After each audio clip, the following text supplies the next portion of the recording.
Why? So Anonymous is asking, why is Jesus called the Amen in Revelation 3:14? That's a great question. That's actually something I dealt with a bit back in the day, Anonymous. I think it's one of the neatest names given to Jesus, actually. And so first to understand it, we need to go back and look at what does amen mean. And the simplest, most common usage of it is let it be so. So someone says something and then someone might say amen, meaning like truly, yes, let it be so, or assuredly. Is related to words meaning like believe and faithful. So it's almost like, okay, yes, we're believing, we know, let it happen, let it come into fruition. And the verse that really best encompasses this with regard to Jesus, why is Jesus the Amen? Well, first, where do we see this? We see Jesus being called the Amen, or saying he's the Amen, in Revelation 3:14.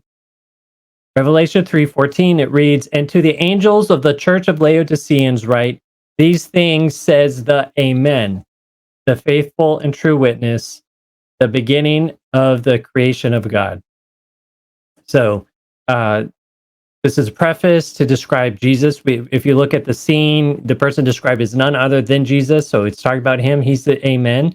And as I mentioned, remember how I said Amen is related to words like faith, belief, these sorts of things. It's interesting then that right after it says Amen, he's also the faithful and true witness.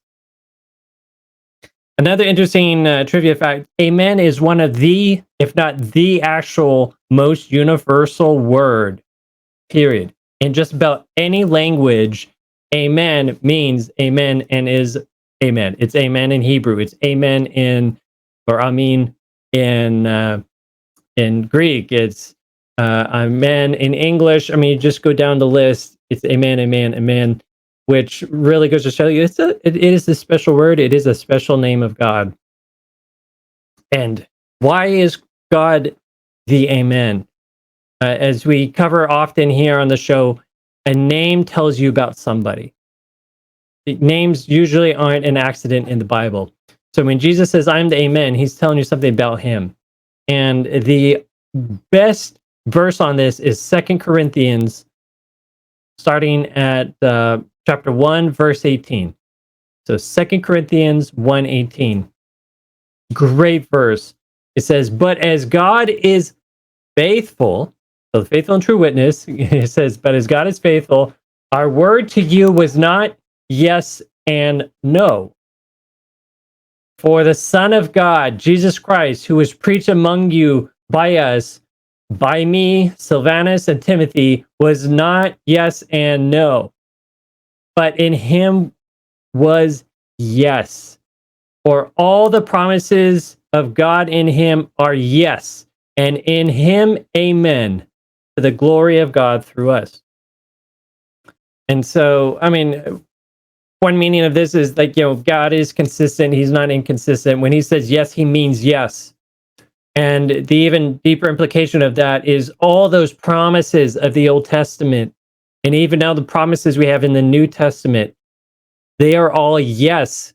And God is going to fulfill them because of Christ. Christ is the reason they can all be fulfilled. It is through Christ that all these things become yes. So when we ask in God's name and act according to his will, and he says, when you do so, I will answer the prayer. Like, this is the amen. God is the yes. Jesus is, I'm going to make it so. And so let's end with this one other verse I love. Hebrews 10:23.